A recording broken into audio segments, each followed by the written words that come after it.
Bismillahirrahmanirrahim.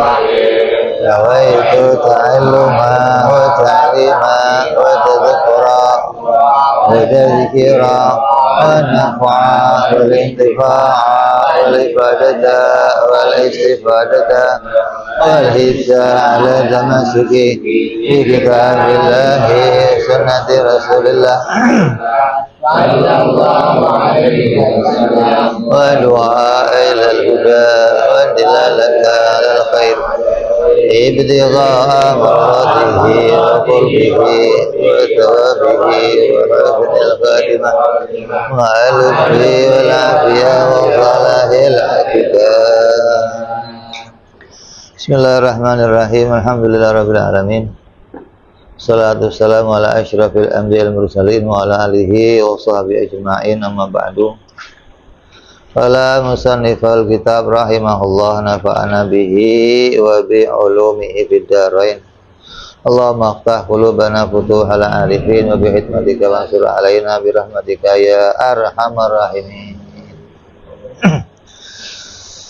Masih dalam pembahasan tentang najis dan cara membersihkan najis. Najis itu ya cuma satu perkara, nggak ada bagian-bagian najis, nggak ada. Najis mughalladhah, najis mukhaffafah, najis mutawassithah, nggak ada bagiannya.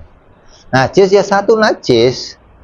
Nanti kalau kamu terkena itu, kamu nggak bisa sholat gitu aja. Bagi orang-orang yang nggak ada uzur gitu loh. Kalau kamu nggak ada uzur, terkena barang itu, ya nggak bisa sholat gitu maksudnya. Jadi nggak ada bagian. Lah kok dibagi-bagi? Oh, dibagi-bagi itu hanya masalah pensuciannya. Gimana waktu menyucikannya? Kok beda-beda? Udah pakai 7 kali, ada yang cukup disiram, ada yang cukup dicipratin. Karena ini ta'abudan, ikut perintah Nabi gitu doang. Oh, kalau yang kenanya ini 7 kali, sah itunya pakai debu.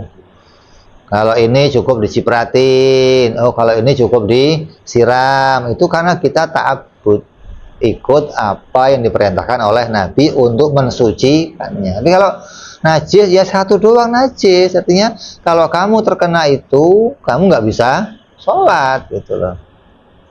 Jadi bukan, oh kalau najis ini yang nggak bisa haji, kalau ini yang nggak bisa sholat, kalau ini yang nggak bisa, enggak, semua sama gitu loh. Ya, jadi kemarin sudah kita jelaskan. Kalau orang nanya, diberi penjelasan nih, apa sih najis itu? Oh, najis itu apa-apa yang kotor, yang kalau kamu terkena dia kamu nggak bisa sholat.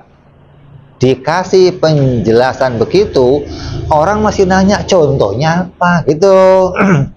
Maka di sini ulama seringkali nggak ngasih penjelasan, tapi langsung ngasih contohnya najis. Karena percuma dikasih penjelasan juga nanya contohnya gitu loh. Nanti penjelasannya kayak nggak berguna gitu loh. Jadi dijelaskan yang namanya najis, tetap minta contoh. Maka kemarin udah kita jelasin apa diantaranya perkara-perkara yang cair, seperti apa? Arak, kecuali arak yang dipakai untuk buat cuka. Terus apa? Nabit itu segala yang selain perahan anggur, mau perahan beras kencur, mau perahan apa namanya apa? Nabit.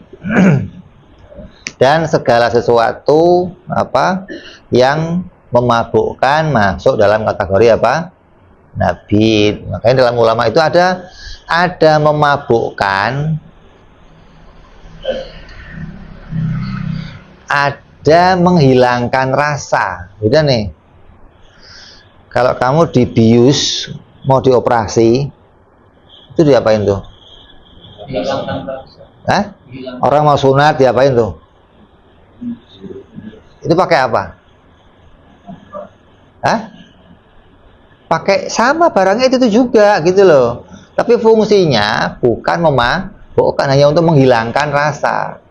Jika mau ada yang namanya fly, ada yang namanya mabok. Beda. Kalau mabok itu bukan ngeplay lagi, hilang akalnya, hilang ingatan. Ya, sering orang mendebatkan, oh saya nggak mabok, cuma ngeplay. Oh ya sudah, namanya memisahkan antara ngeplay dan memang ulama dulu, kata mereka apa? Ulama dulu itu nggak pernah nyoba soalnya, jadi nggak tahu dia bagaimana bedanya antara mabok sama ngeplay gitu loh. Artinya dan nggak pernah tahu dampak-dampaknya apa, nggak kayak sekarang. Sekarang lebih jelas gitu loh. Oh, kenapa sudah saling mewabahnya, bentuknya sudah semacam-macam. Jadi kalau yang memabukkan selainnya yang benda-benda cair, dia nggak najis. Walaupun ada nih umumnya sabu-sabu cair, najis nggak? Enggak, gitu loh. Karena dia bukan perahan anggur, gitu loh. Kok ada ganja bentuknya cair, najis nggak? Enggak, gitu loh. Jadi nggak najis bukan berarti nggak haram. Jadi penggunaannya dibatasi, kalau sampai dia memabukkan hukumnya haram. Lah, memabukkan di sini nanti ulama misahin memabukkan sampai kadarnya dia nggak bisa ingat akalnya sama sekali, nggak bisa tahu kanan kiri, atau cuman kayak tadi mati rasa, atau cuman ngeplay. Ulama ada pembahasan.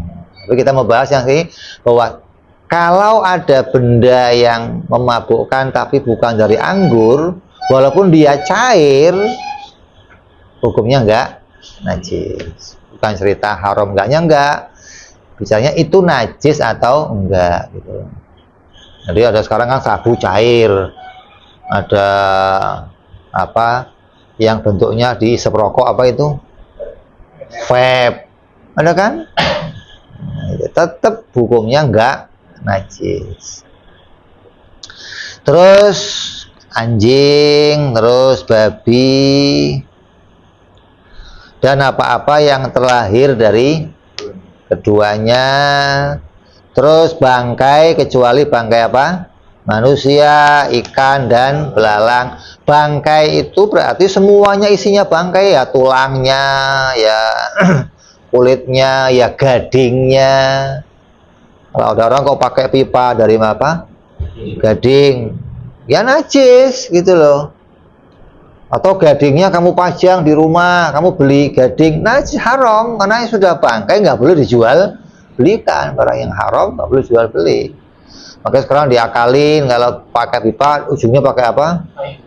Kayu, atau pakai perak, atau pakai biar nggak nempel di mulut. Jadi kalau ini kok ngisep gading sama aja ngisep ngemut bangkai gitu loh. Oh ini bangkainya bangkai itu beruang, mau beruang mau gajah, yang penting itu bangkainya nggak bisa dimakan. Hewan yang nggak boleh dimakan tetap hukumnya bangkai, tulangnya nggak bisa dipakai. Nah kalau ikan boleh. Ini dari apa yang sering tuh, marlin yang gede-gede kan, atau triduyung, atau terserah itulah, mau duyung kayak mau putra duyung kayak, yang penting jenisnya ikan gitu loh, boleh. Terus dan darah, nanah, apalagi muntahan, terus tainya hewan, ya tai orang segala, nggak tai hewan doang. Malah ini ada orang khilaf, kalau tainya hewan yang dimakan nggak najis, kata ulama yang lain, kata Imam Hambali. Jadi kayak kamu tai kambing, tai itu nggak najis. Kenapa? Karena hewannya dimakan. Tapi Syafi'i semua kotoran najis, mau orang, mau hewan, mau dimakan, nggak dimakan najis. Terus air kencing, terus mazi, terus wadi. Begitu pula iler, yang keluar dari perut, biasanya warnanya kuning. Kalau bentuknya pulau, kayak bentuk pulau semua ya. Hah? Kalau iler pasti bentuknya Kan Pulau Kalimantan kalau pulau ya. Tapi biasanya Sulawesi kan. dilihat dari bentuknya bening atau kuning. Kalau kuning biasa dari lampu.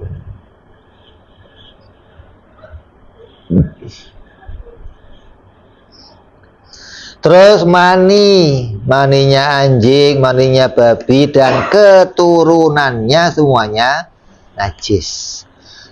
Terus begitu pula susu hewan yang tidak bisa dimakan dagingnya.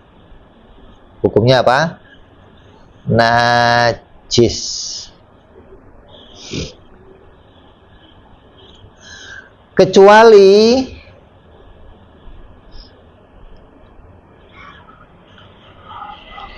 Kecuali susunya manusia.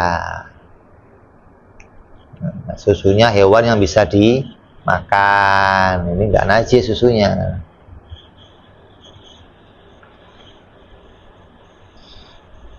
Terus segumpal darah, apa itu? Apa? Alakoh. Ada mudghah, hukumnya apa? Itu berasal dari mana itu? Asalnya dari mana? Mani najis nggak?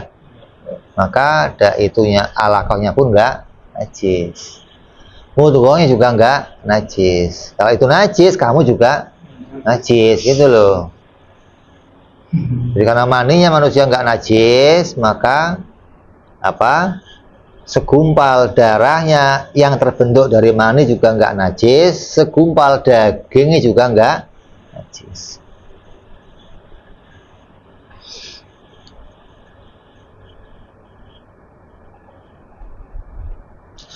Dan juga rutubatul farji.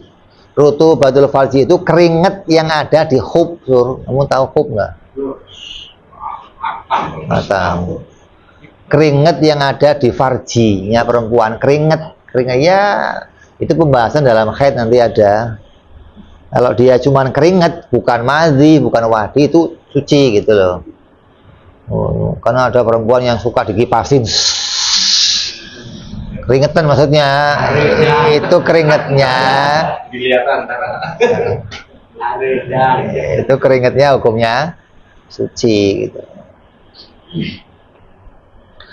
Kalau apa, sesuatu yang terputus dari hewan yang hidup, hukumnya kayak matinya. Kalau matinya itu apa, nggak disembelih bangkai, ya yang putus juga bangkai gitu loh. Kayak ini saya mau bikin sop buntut sapi, sapinya masih hidup, ini potong buntutnya doang, ini sop, hukumnya apa? Bangkai, najis gitu loh, nggak boleh. Adapun maninya apa, hewan selain anjing dan babi, semua maninya suci, artinya nggak najis. Jadi kamu kok kalau ambil mani ayam, kamu kawinkan jago bangkok, biasanya kan nih bangkok, jagonya kamu kawinin ke sini, kena tangan kamu nggak najis, ya cuman kotor, ya jangan dijilat juga, cukup cuci aja, karena kok bukan najis. Kecuali apa tadi, air mani yang dari babi dan anjing, atau berasal dari salah satunya.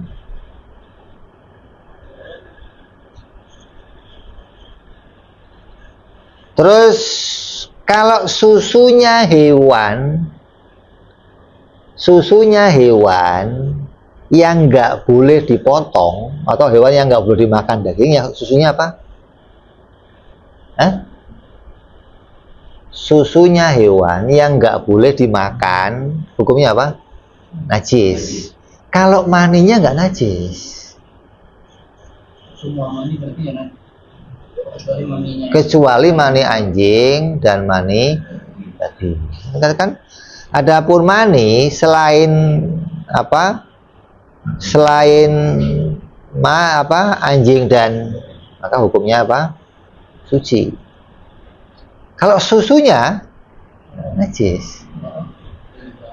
Susu beruang najis. Kalau mani beruang najis. Paling buruk. Mani gajah Itu dia. enggak najis. Enggak najis. Jadi kalau mau ini mau jual beli mani gajah.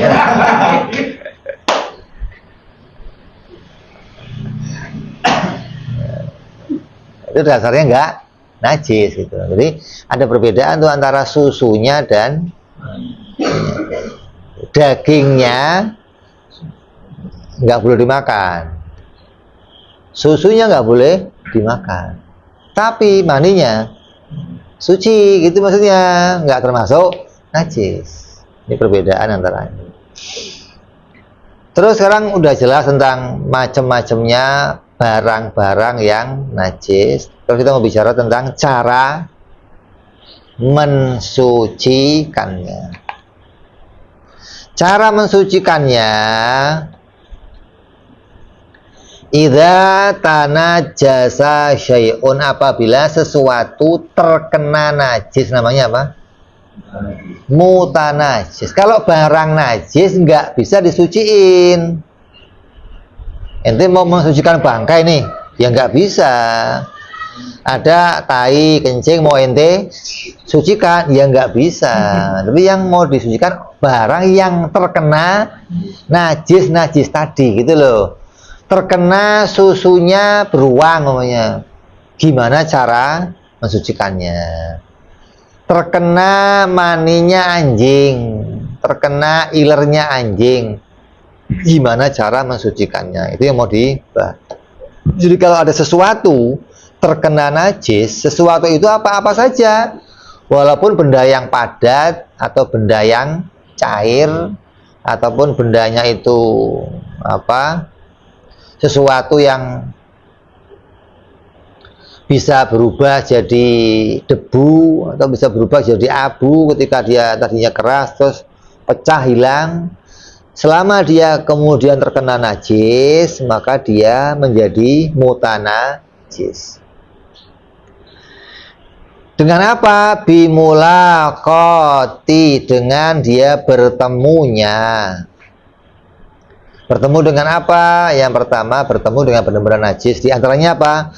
Kalbin au far'ihi, dengan anjing atau keturunannya. Walau lu'abihi, walaupun itu cuman air liurnya. Ma'arutu batin, dengan keadaan kondisinya basah fi ihdahima, pada salah satu keduanya, kamunya yang basah atau anjingnya yang basah. Kalau kamunya kering, dia kering, ya royit, yang penting jangan dilus-lus saja gitu loh.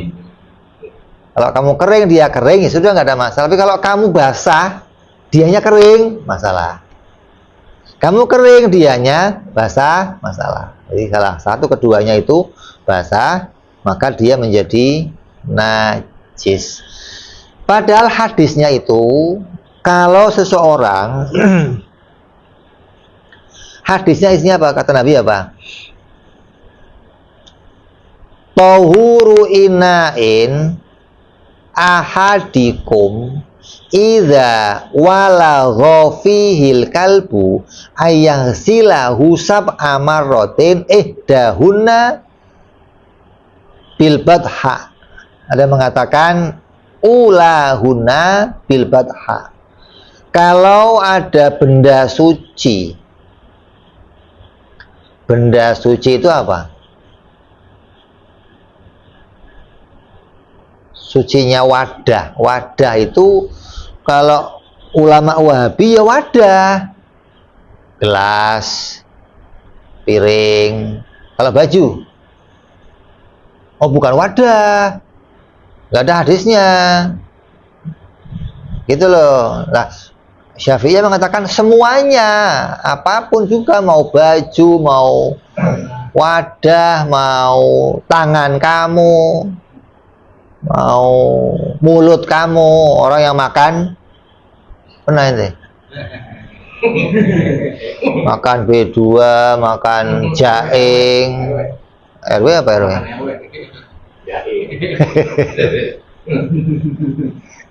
Nggak RT lu pokoknya RW deh. Sandinya juga. Iya RW. RW-nya dicari-cari lagi. Maka hukumnya dia apa? Najis. Dan mulutnya pun harus dibersihkan pakai 7 kali basuhan yang salah satunya dengan debu. Padahal hadisnya siapa yang terkena gigitan atau liurnya.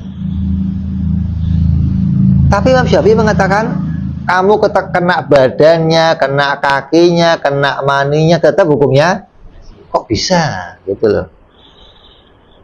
Ulama yang lain, Wahabi atau ulama-ulama, oh nggak bisa, hadisnya nggak ngomong badannya, ngomongnya cuman dijilat. Kalau kau sentuhan badan enggak gitu loh. Gimana Imam Syafi'i bisa mutusin semuanya? Ini loh ulama mujtahid itu kalau ente anggap gampang fikih, ruwet loh, fikih itu ruwet juga. Gimana itu bisa mutusin ulama ini bisa beda pendapat gitu loh. Hadisnya satu itu yang diambil, tapi pendapatnya bisa beda. Imam Syafi'i ngambil dari arah apa? Apalagi min babil aula. Kalau mulut dari anjing itu mulut yang paling bersih, mulut yang paling wangi di antara hewan mulutnya anjing. Karena anjing paling seret menjilat-jilat, terus itu nggak bau. Orang yang nggak pernah ngomong diem, itu yang bau malah gitu loh. Tapi kalau tiap waktu dia gonggong bunyi, mulutnya malah nggak bau. Maka mulutnya anjing itu bersih. Lah, Nabi ngomong mulutnya yang bersih aja, apalagi lainnya gitu loh. Siapa ambil dari situ, apalagi badannya, kotorannya, kencingnya, apalagi gitu loh. Lah kan badannya nggak najis, lah anjing seneng jilatin kayak kucing gitu maksudnya. Hah? Apa tuh yang namanya? Nah kalau kamu kok basah atau dia basah kena kamu maka kencingnya, apalagi kotorannya, lah dagingnya harus komplit semua udah gitu. Jadi Imam Syafi'i ngambil dari arah itu. Ini apa perbedaannya seorang apa madhab ketika mutusin sesuatu. Maka dibahas dengan apa? Maka di cara membersihkannya dibasuh dengan apa? Air yang salah satunya itu pakai debu. Maka ini juga dibahas dalam pendapat Imam Syafi'i. Hadisnya Nabi mengatakan yang pertama dengan debu. Hadis lain mengatakan yang terakhir. Hadis lain mengatakan yang kedua. Ada yang mengatakan yang tengah-tengah. Jadi yang mau kamu pakai yang mana?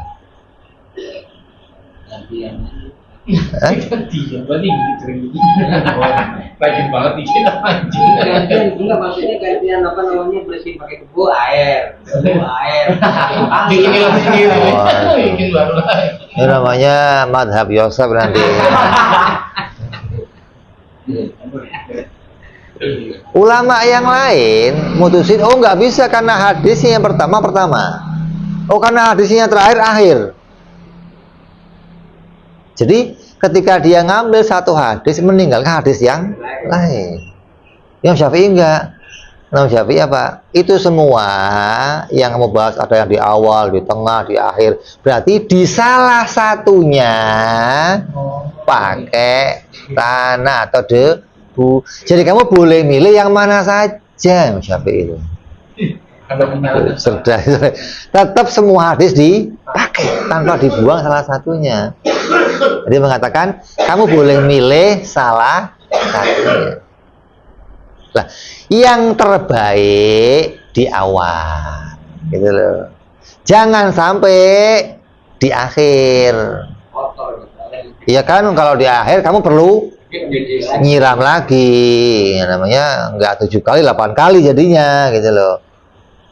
Jadi ini diputuskan walaupun bahasanya apa ada berbeda-beda pendapat tentang di mana peletakan apa debunya, tapi Imam Syafi'i memilih mengatakan kamu boleh milih salah satu di antaranya, karena salah satu di antaranya ini tetap jadi bagian, kan 7, salah satunya bagian dari 7 itu, mau yang akhir, mau yang awal, mau yang tengah, mau yang kelima, mau yang kedua, boleh.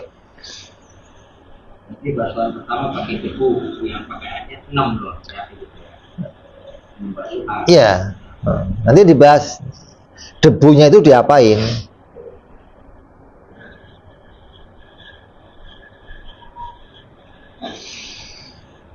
Terus kapan mulai dihitung satu basuhan? Kamu terkena liurnya, kamu terkena kencingnya, kamu terkena kotorannya, babi atau anjing. Pertama mulai dihitung basuhan 1, 2, 3 kapan? Ketika ini ainnya udah hilang dulu, barang najisnya udah hilang, tainya udah hilang, kamu pakai sabun, ulang selesai, baru mulai 1 gitu. Bukan tainya masih ada, kamu 1 gosok pakai debu, tai semua airnya, gitu loh. Jadi ini airnya dihilangkan dulu, kencingnya bersihin dulu. Sama di baju kamu begitu, kok baju kamu kena kencing, bersihin dulu kencingnya di baju, gitu loh. Di mulut, selilitnya bersihin dulu, nanti selilit dulu, bersih udah, sikat, baru dimulai kumur-kumur pakai air, salah satunya pakai debu. Kalau enggak apa, selamanya najis, selamanya enggak sah sholatnya, enggak sah wudunya. Tangannya yang pernah buat makan, kamu enggak makan tapi nyuapin, tangannya perlu dicuci pakai 7 kali, yang salah satunya pakai debu. Jadi pertama mulainya harus pakai apa? Ketika airnya sudah hilang, baru basuhan pertama dimulai. Kalau airnya belum hilang, mau kamu siram 17 kali, belum dimulai, satunya belum. Sampai airnya dulu hilang. Terus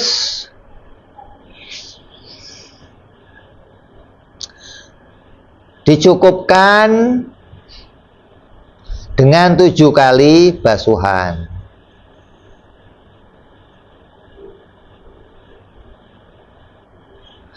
Atau kalau kamu nggak mau dibasuh, bisa pakai dicelupin. Kalau airnya air yang 2 pula. Tapi kalau airnya sedikit kamu celupin, ayo najis semua. Gitu. Kayak kali, atau ini punya kolam, udah goyang 7 kali, 1, 2, 3, 4, itu sudah sama dengan 7 kali. Tapi 1 kali yang pertama dulu pakai debu dulu, baru celupin. Atau kamu ke kali yang ada apa, gelombangnya, masukin, diam aja, tunggu 7 gelombang jalan tuh, jalan 1, 2, 3, maka termasuk itu 7 kali. Yang penting ada 7 kali bilasan. Jadi nggak harus disiram terus, tapi nggak harus hanya disiram, tapi boleh juga dicelupin. Yang penting salah satunya pakai debu lah. Debunya diapain? Ada yang menyatakan debu itu dicampurkan ke air, yang debu itu harus membuat keruh airnya. Jadi si air jadinya keruh.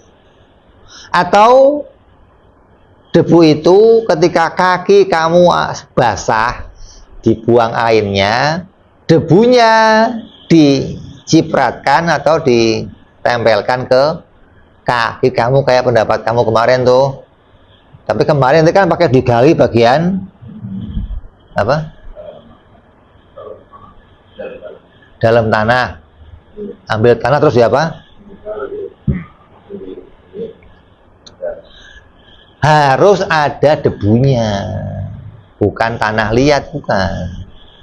Debunya itu kayak tanah di depan, yang di atasnya itu, nah ambil tuh. Walaupun kecampur tanah nggak apa-apa, yang penting ada debunya. Bukan tanah atau pasir, bukan. Kalau pasir nggak ada debu, apa? Kalau pasir ada debunya, maka yang kepake apa? Debunya itu, gitu loh. Tanah campur debu. Atau debunya kok kecampur yang lain, boleh nggak, Beb? Kecampur apa? Kayak kecampur gandum, boleh asal sedikit, nggak banyak gandumnya. Kalau yang banyak gandumnya jadinya adonan ente, bikin roti, bikin adonan. Itu aja itu pakai es tuh lagi nyapu itu kan betul itu banyak. Iya itu. Jadi campur ke air yang bening biar apa? Keruh, kemudian siramkan. Maka ketika disiramkan ke seluruh airnya itu, jadilah itu siraman yang pertama. Kemudian baru ambil lagi siraman yang kedua, siraman yang ketiga. Jadi harus terkena airnya. Bajunya begitu, bajunya siram. Airnya yang kena gigitan yang mana? Atau yang kena kencing yang mana? Siram. Di tempat yang kena itu, gitu. Atau wadah, gelas atau ember kamu, ya sudah, yang dijilat anjing apanya, di situ airnya, berarti seluruh airnya, seluruh embernya di apa? Mutan najis, ya berarti seluruh embernya kamu harus basuh pakai air, salah satunya pakai debu. Terus nggak boleh dibasuhnya pakai sabun doang, nggak bisa. Oh, pokoknya sabun kan lebih wangi, lebih higienis, nggak sah. Kenapa? Ini ta'abbudan, artinya bentuk memang perintahnya demikian, diambil pakai tanah, diambil pakai debu salah satunya. Ini boleh pakai sabun, boleh, nggak ada masalah. Artinya ketika air yang pertama masih ada tuh, nah ini pakai sabun sampai bisa apa? Bersih. Tapi untuk mensucikannya tetap di. Kenapa kok 7 kali? Ya ini ulama rame itu. Kenapa kok 7 kali? Artinya bukan pembahasan kita itu. Kalau 7 kali kenapa? 3 nggak boleh 3. Nggak boleh 3. Kenapa kok nggak 3? Atau nggak 9 gitu loh? Kenapa kok 7 gitu maksudnya? Harus ganjil. Nah, ganjil. Harus ganjil. Terus yang nggak boleh debu yang sudah dipakai atau debu yang terkena najis. Nanti kita akan bahas ini di bab tayamum, akan tahu nih jenisnya kayak apa sih debu yang apa mutan najis, apa debu yang mustakmal atau debu yang apa mutan najis. Terus wal afdalu ayakuna fil ula thumma fi ghairil akhirah. Yang terbaik itu ada di pertama dan selain yang terakhir. Jadi yang terbaik di pertama dan jangan sampai yang terakhir. Wal hinzir kal kalbi, dan babi seperti anjing. Mana ayatnya? Ini panjang nih. Ayatnya nggak ada. Artinya cuman anjing. Nggak ada babi. Anjing itu ada anjing yang boleh dibunuh ada, tapi ada anjing yang nggak boleh dibunuh. Jadi kalau babi semuanya boleh dibunuh. Gitu loh. Makanya babi itu lebih jelek daripada anjing. Wong anjing aja hukum ibu itu, apalagi babi. Nanti persamaannya di mana? Itu ulama yang bahas tuh. Di mana persamaannya antara apa? Anjing dan babi.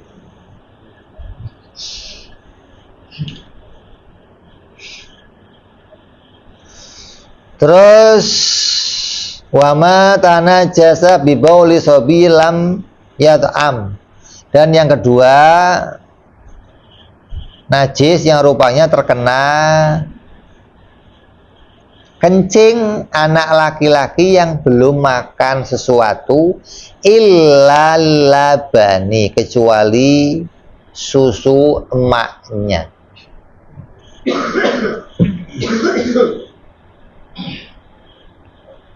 Dia ada anak, susunya itu, susu emaknya itu jadi makanan pokok. Makanan pokok. Jadi maksudnya makan pokok itu belum makan yang lain. Artinya ketika dia makan yang lain nggak jadi makanan pokok. Kayak apa contohnya? Ada anak kecil ditahnik, ada kan? Kasih apa? Kurma.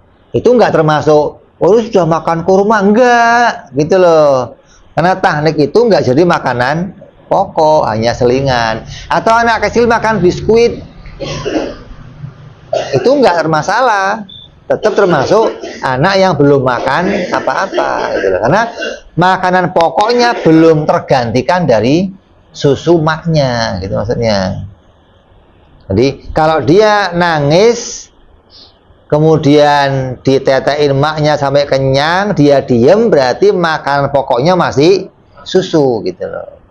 Kalaupun dia kok ada orang yang ngasih permen, ngasih es krim, nggak termasuk makanan pokok, kecuali dia mengatakan kecuali kamu apa namanya, dia sudah tergantikan dengan yang lainnya. Ya, umpamanya kok nangis, oh disuapin, diem, oh berarti sudah dapat makanan pokok selain ASI. Ini pendapat ulama. Ada yang mengatakan, oh enggak, harus tanpa makan apa-apa. Ini yang ketat lagi nih. Enggak boleh, atau kesenggol apa enggak boleh. Ya, repot, anak bayi kok umur setahun itu ya sudah mil-milan macam-macam. Oh, enggak ada anak bayi setahun kok enggak. Hah? Wong bapaknya aja celamitan, apalagi anaknya gitu ya, celamitan lah ke sono kemari masih ngemil apa, tapi tetap makanan pokoknya adalah susu maknya. Nah kalau ada anak yang begitu, laki-laki tapi nih bukan perempuan, kenapa kok dibedakan? Karena perempuan apa, air kencingnya lebih pekat daripada, lebih kental atau lebih kuat baunya daripada yang laki-laki. Makanya perempuan itu mau baru lahir mau apa tetap hukumnya sama. Maksudnya apa? Tawasitoh, disiram. Kalau laki-laki yang usianya apa 2 tahun dan belum makan apa-apa, bagaimana caranya? Yundhohu bilma, cukup dipercikan air. Terus yundhohu bilma itu sampai nanti kata ulama menghilangkan baunya, pesingnya, atau menghilangkan warnanya. Ini kencing loh, nggak cerita pupnya. Kalau pupnya tetap dibuang, nggak bisa. Oh, ini pupnya laki-laki dipercikin, nggak bisa. Kalau pupnya harus ucap, buang airnya. Tapi kalau kencingnya lah, terus mercikinnya seberapa banyaknya? Katakan mercikinnya dikira-kira kencingnya seberapa? Kok kencingnya segini, mercikinnya lebih dari kencingnya, gitu loh. Oh kencingnya ini seember apa, segayung umumnya, berarti yang mempercikan lebih dari segayung, gitu. Kenapa kok nggak disiram aja? Nah, ini bedanya. Kalau mutawasito harus disiramkan. Kalau mukhafafah cukup cuma kamu percikan sudah selesai, gitu loh.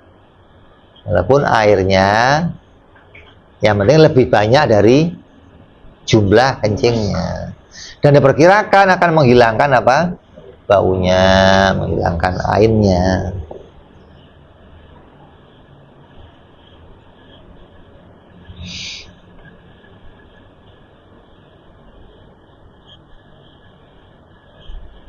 Artinya sampai air itu apa? Mendominasi di atasnya. Dan nggak perlu air itu sampai mengalir kemana-mana, nggak perlu gitu loh. Jadi kamu bisa perkirakan, oh ini sarung saya yang kena najis seberapa nih? Oh segini. Jadi bersihkan, nggak usah sampai kemana-mana airnya, nggak usah gitu loh. Jadi kamu perkirakan aja seberapa sih air yang bisa membasahi sarung segini itu seberapa gitu loh. Ini punya sarung. Oh kok yang basah sejengkal mamanya. Kamu kira-kira ini sejengkal ini kalau saya kasih air seberapa basahnya? Oh 2 sendok sejengkal, berarti airnya cukup 3 sendok gitu. Jadi tergantung berapa basahnya baju kamu, berapa basahnya sarung kamu, seberapa luasnya kamu bisa perkirakan gitu loh. Oh kalau untuk basah segini itu butuhnya air segelas, oh berarti kamu harus nyipratin lebih dari segelas. Kira-kira kalau sarung disiram pakai air segelas yang basah seberapa? Sarung disiram pakai air segelas yang basah seberapa? Hah? Itu nggak bisa perkirain. Coba ini yang punya khayalan tinggi coba. Iya. Seberapa? Sejengkal paling. Coba sini. Ini segelas nih. Air segelas siram ke sarung kamu, kira-kira yang basah seberapa? Hah? Ini sejengkal ini gitu artinya. Sarung kamu gelar, kamu kasih segelas, kira-kira basahnya seberapa?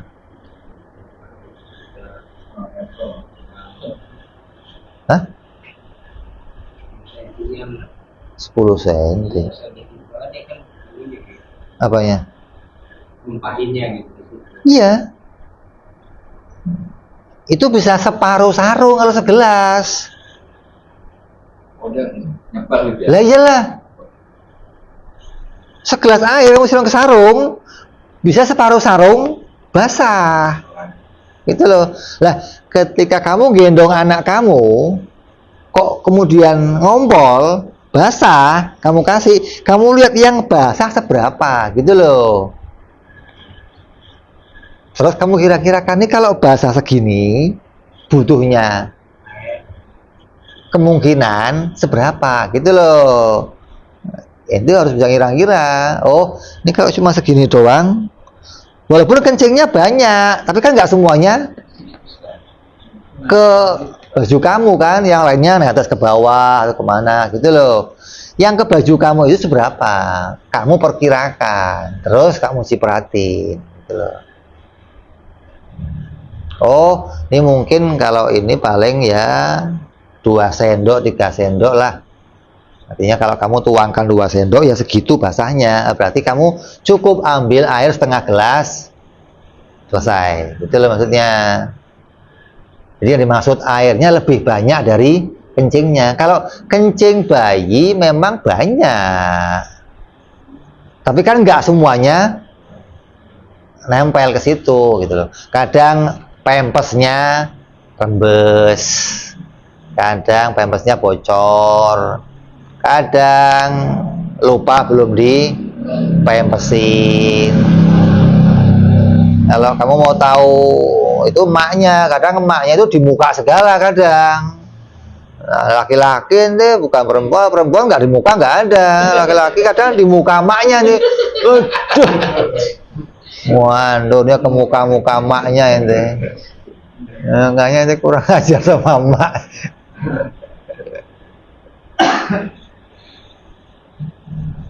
Terus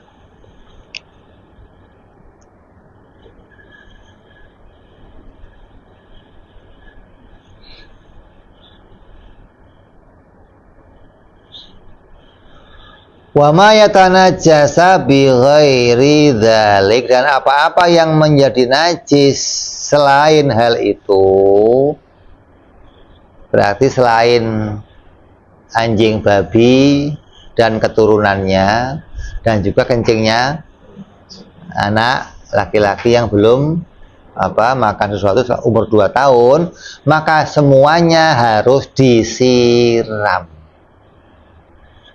Hukumnya disiram pakai air sampai airnya hilang.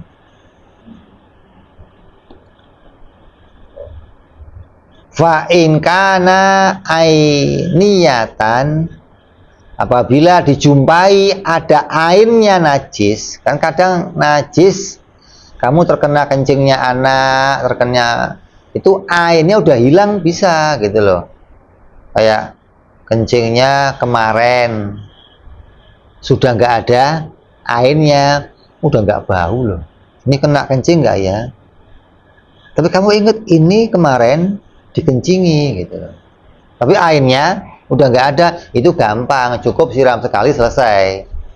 Tapi kalau ada airnya, masih ada barangnya, tainya masih di situ, atau darahnya masih nempel di situ, atau nanahnya di situ, atau kencingnya di situ, maka airnya harus hilang. Wajibat izalatu ainihi, maka wajib menghilangkan fisik airnya, fisik najisnya. Wa ta'mihi wa launihi wa rihihi gitu. Airnya hilang, terus warnanya, bekas warnanya hilang, baunya hilang, rasanya juga hilang. Ini menghilangkan najis yang selain dua tadi, maka kamu harus menghilangkan 3 perkara ini. Ketika airnya sudah hilang, maka bekas 3 ini juga harus hilang. Apa? Bekas warnanya, bekas baunya, dan bekas rasanya.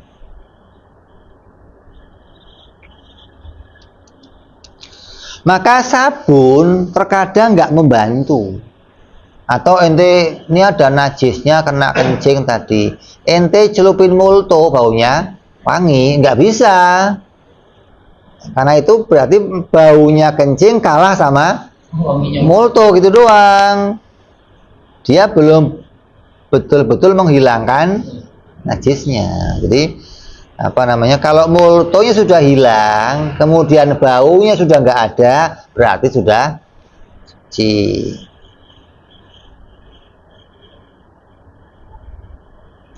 Wala yadzuru baqa'u launin aurihin asyura zawaluhu, dan tidak berbahaya kalau masih ada warnanya atau baunya karena sulitnya untuk menghilangkan. Pengecualian nih, boleh tertinggal baunya atau warnanya. Kalau duanya masih ada, nggak bisa. Bau atau warna. Baju kamu putih, kena tai, warnanya apa jadinya? Buang airnya nih, ada pleknya enggak? Nah, kalau kuningnya itu masih ada dan baunya masih ada, belum suci berarti. Nggak boleh, nggak boleh. Hah? Iya, darah. Kalau kena darah, plek nggak? Buang airnya. Yang tersisa apanya? Baunya masih ada nggak? Nah, kalau sudah nggak ada masalah. Yang penting tertinggal salah satunya. Jangan dua-duanya, gitu loh. Oh, yang kena kok tinggalnya warnanya doang, fleknya nggak masalah. Baunya udah nggak ada, aman, gitu loh. Tapi kalau fleknya masih ada, warnanya dan baunya masih ada, berarti harus dicuci lagi sampai dua-duanya tinggal salah satunya, gitu loh. Ini bagi yang tainya ngeyel, gitu. Ada nggak tai ngeyel? Kayak ayam tembelek lancung, suruh tahu nggak sih? Hah? Hah? Ayam ada kan? Tembelek hitam pengkat coklat itu, innalillah, itu baunya ente. Itu ente gosok, ente sabun bisa nggak hilang-hilang gitu. Gitu loh. Lah, yang penting ketika airnya sudah hilang, fleknya hilang, baunya ada, nggak apa-apa, buat sedap-sedap lah, gitu maksudnya. Yang penting sudah hilang warnanya, gitu loh. Atau darah yang sering nih, atau nanah, gitu loh. Darah haid kadang, atau istihadah, masih ngeplek di situ, nggak apa-apa fleknya, yang penting baunya udah hilang. Atau tainya orang yang udah 7 hari nggak keluar, begitu keluar, waduh, itu parfumnya luar binasa itu. Jadi ketika airnya pekat, kamu perlu di apa? Sikat-sikat sampai hilang airnya, gitu loh. Kalau perlu pakai apa? Sabun, pakai apa? Nah, biasanya ketika itu sulit, dimaafkan nggak kalau sulit? Nggak bisa hilang, dua-duanya masih ada, gimana? Nggak bisa hilang, baunya nggak bisa hilang, warna nggak bisa hilang. Gimana? Kamu perlu mencari alat untuk mensucikannya. Apa batasannya? Dikatakan batasannya sampai kamu perlu mencari berapa ziro, ada ukurannya tuh. Ada mengatakan 600 langkah. Kalau dalam 600 langkah di sekitar situ ada orang yang jual alat pembersih, kamu harus ke sana. Beli untuk bisa menghilangkan ini. Kenapa? Karena ini mau ini pakai untuk sholat, kecuali sarung kamu 17. Itu aman kalau itu mah. Iya dong, sarungnya cuma satu maksudnya. Ini jangan cerita Indonesia, Sur. Ini semua Indonesia, air banyak, sarung banyak. Segitu aja ribet bener. Ganti kayaknya selesai. Kalau itu mah selesai. Iya, kalau ada gantinya. Nggak cerita itu mah, ini nggak ada gantinya, Kak Sur. Gitu. Ente belum pernah ngalami sih. Namanya les peringgu. Les peringgu itu teles di P, garing dinggu, gitu loh.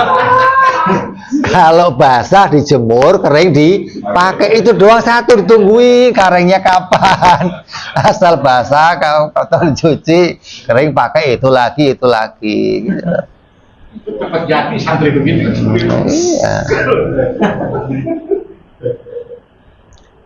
Nggak cerita kalau sarung kamu 17, nggak cerita gitu loh. Najis. Ya, tapi kan pomongnya kok kena kencing satu ente buang, kena lagi buang, kan habis juga lama-lama. Ini lagi cerita cara nyucinya, Dul.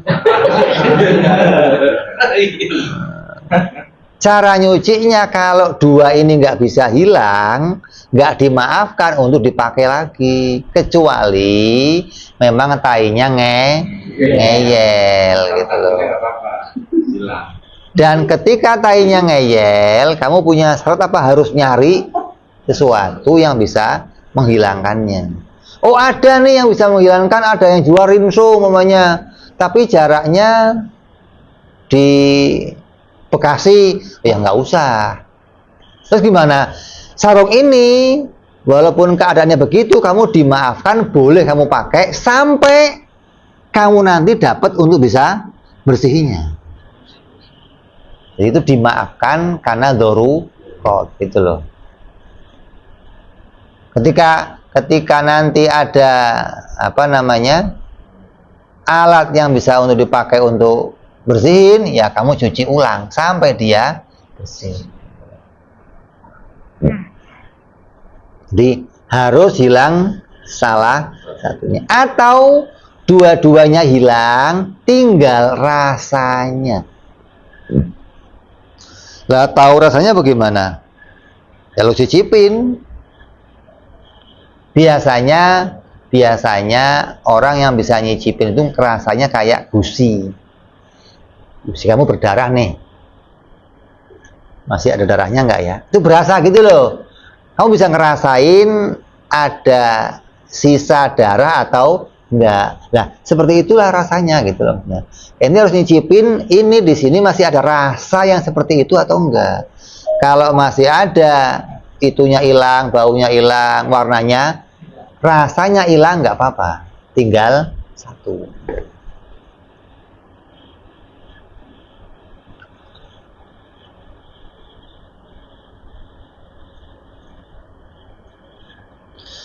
Wa yadhurru baqa'uhuma, dan berbahaya kalau masih ada apa?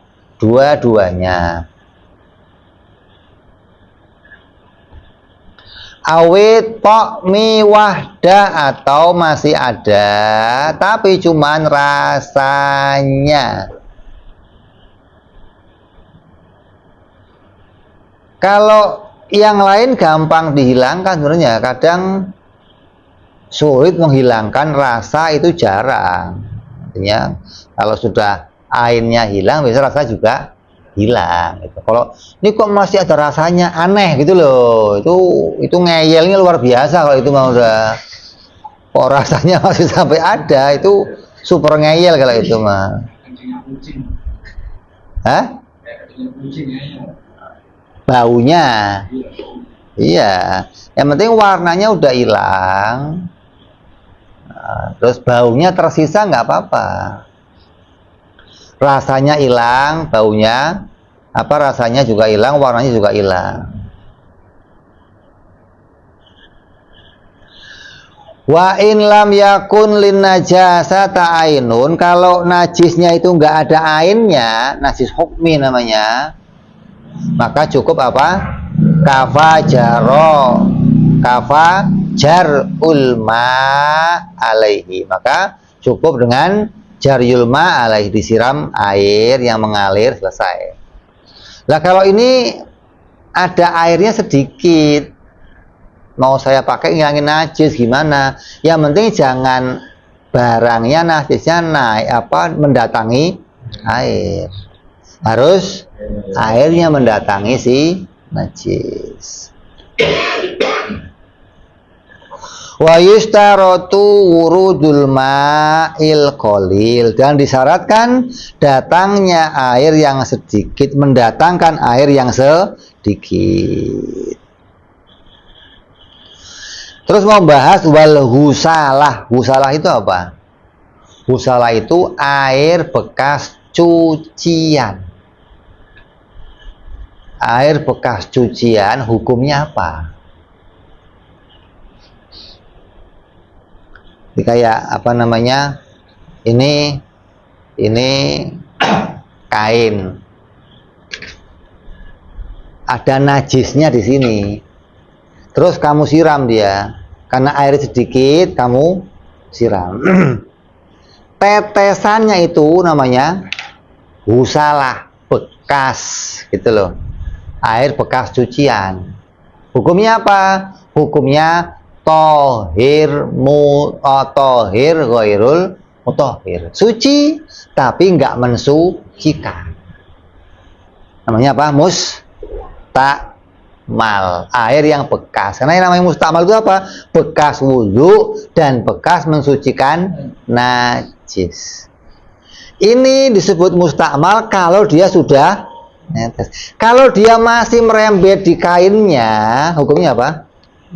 Suci mensucikan gitu. Ketika sudah lepas dia netes, Hukumnya tohir ghairul tohir atau suci tapi nggak bisa. Artinya kalau kamu pakai untuk wudhu atau kamu pakai untuk mensucikan air kotoran yang lain, najis yang lain sudah nggak bisa gitu loh. Jadi hukumnya mustakmal kita udah bahas kan, boleh untuk wudhu yang kedua, boleh untuk ini namanya apa namanya tadi, ghusalah atau air bekas tetesan. Ghusalah itu kalau kamu nyiramnya pakai air yang sedikit, ini yang mau dibahas. Kalau airnya banyak ya sudah nggak ada masalah. Artinya ghusalahnya itu pakai air 2 kula disiram semua gitu ya udah selesai. Tapi ini airnya sedikit, terus ghusalahnya bekasnya itu apa? Maka yang namanya ghusalah itu ada alkolilatu, sesuatu air yang sedikit yang terpisah dari kainnya, terpisah dari tempat yang terkena najis. Tohirotun yang mana suci, ghairo mutahhir yang tidak mensucikan, malam yataghayyar apabila dia itu tidak mengalami perubahan. Ketika netes nggak mengalami perubahan, nggak terus jadinya bau atau warnanya jadi merah, warna jadi kuning, karena kan ini kainnya kena kencing, saya siram air yang bening, kok tetesannya kuning, berarti airnya kencing tadi ikut, maka air tetesan tadi jadinya nggak suci. Oh, ini kena darah, saya siram, tetesannya kok merah, jadinya tidak suci. Ya, dia bisa suci kalau air tadi tetap bening, nggak mengalami perubahan warna, baunya juga enggak, rasanya juga enggak, maka termasuk dia tohir ghairul mutahhir, suci yang tidak mensucikan. Terus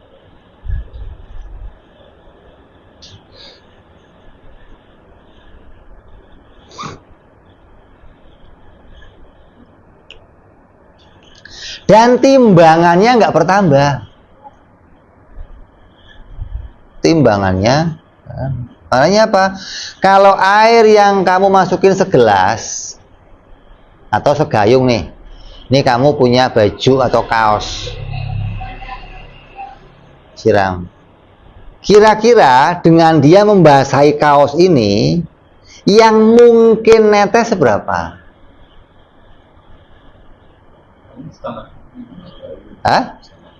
Setengah gayung. Kok yang netes masih segayung? Ini udah basah, berarti ketambahan dari air yang ada di sini yang najis tadi. Gitu loh. Berarti ini sebelum kamu siram dia masih basah. Gitu loh. Berarti basahan tadi, najis tadi ikut turun ke, maka ini jadinya air mutanajis. Jadi kamu harus memperkirakan nih, yang kamu mau siram ini nggak boleh ada najisnya dulu nih, buang dulu airnya, buang bahasanya buang biar kering dulu dia, gitu loh.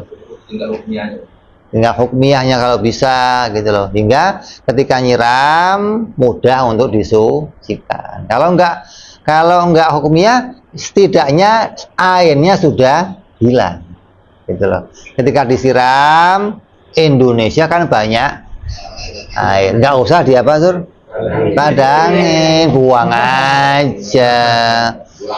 Wahil, bener dah. Lu orang Indonesia sih, coba lu ke Palestina sono, coba gimana pentingnya air di sono. Nyuci di sana berantem, lu nyuci kurang ajar, minum aja susah mau nyuci segala, entar nyuci. Itu di sono, gitu loh maksudnya. Indonesia mah. Jadi kalaupun ini banyak di Indonesia, tapi ini hukum tetap harus diceritakan, nggak boleh hilang dari dipelajari. Andai kamu terjadi keadaan seperti ini, kamu sudah punya jalan keluarnya. Wakoto hurul mahal, dan sungguhnya telah suci tempat najis tersebut. Artinya ketika kamu mau al-ghusalah tadi, mau kamu tampung, tempat penampungannya tempat yang suci. Jangan tempat penampungannya tempat yang tadi buat kena najis. Bajunya tadi di situ ada najisnya, kamu angkat bajunya dari tempat tadi, terus kamu siram, tempat yang tadi kamu jadikan wadah, tapi ada bekas najisnya, maka air tadi jadinya ikut najis. Jadi harus wadahnya wadah yang suci. Ini yang disebut namanya apa? Ma'ul ghusalah. Ini jadi pembahasan kayak apa? Kamu nyuci pakai mesin cuci. Air nih, baju kamu masukin, terus kamu isi air, kan nggak dua kulah tuh, ya kan? Mesin cuci kan paling berapa liter doang kan? Terus kamu puter, kamu cuci, kamu ambil bajunya. Ini airnya jadi apa ini? Kalau tadi kainnya kamu ada yang najis, ini jadinya suci, tidak mensucikan. Tapi kalau baju kamu tadi nggak ada yang najis, ini hukumnya suci mensucikan, gitu loh. Hah? Iya, bekasar itu hukumnya suci mensucikan. Ente wudhu di situ boleh, ente mau pakai yang lain juga boleh, hukumnya masih suci mensucikan, walaupun sudah dipakai mencuci baju, tapi bajunya bukan baju yang najis. Kalau bajunya najis, airnya jadinya suci tapi tidak mensucikan, gitu. Jadi kalau kok di ember, ada air, baju taruh di ember, siram air, kamu kucek, terus bajunya peres, jemur, air di ember ini gimana hukumnya, gitu loh. Ini ambil baju lagi, boleh kamu pakai untuk nyuci kalau tidak najis, kalau nggak ada yang najis. Tapi kalau ada yang najis, jadinya sudah suci tapi tidak bisa mensucikan. Makanya orang yang tahu hukum fikih itu biasanya kalau nyuci ngirit, nggak boros, nggak ngabisin banyak air. Dia tahu gimana cara mensucikan, gimana.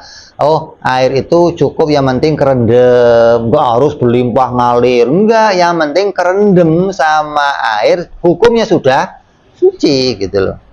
Karena air itu kuat bisa mengangkat najis yang di situ. Nggak harus dia mengalir sampai dikucurin, itu namanya borosin, namanya orang Indonesia. Makanya orang itu ya asal siap-siap bayar pam yang banyak aja, nggak masalah. Oh, campur air sumur, iya. Dia malah mengirit. Pikungan, bukan pam. Oh, aduh, ribet lagi ini mah. Ya, insyaallah kita yang akan datang bahas bab selanjutnya, itu bab tayamum, insyaallah. Wallahu alam bisawab, wa ila hadratin nabi al-fatihah. A'udzubillahi minasyaitonir rajim. Bismillahirrahmanirrahim. Alhamdulillahirabbil alamin arrahmanir rahim maliki yaumiddin. Iyyaka na'budu wa iyyaka nasta'in. Ihdinas siratal mustaqim. Siratal ladzina an'amta 'alaihim ghairil maghdubi 'alaihim waladdallin. Ya Rabbana tarafna bi annana qatarabna wa annana asrabna la ashrabna fatub تغسل كل حوبة واستر لنا عوراتي آمين رأتي واغفر لوالدينا ربي ومولودنا والآل والإخوان وسائر الهلال وكل ذي محبة جيرة أو صحبة والمسلمين أجمعين ربي فضلا وجودا منا لا باكتساب منا بالمصطفى رسولي أخطى بكل سولي صلى وسلم ربي عليه أدى الحب وآله وصحبه عدد تخصيص صحبي والحمد لله في البدء والتناهي أنا ربك رب العزة عما يصفون سلام على المرسلين والحمد لله رب العالمين. Assalamualaikum warahmatullahi wabarakatuh.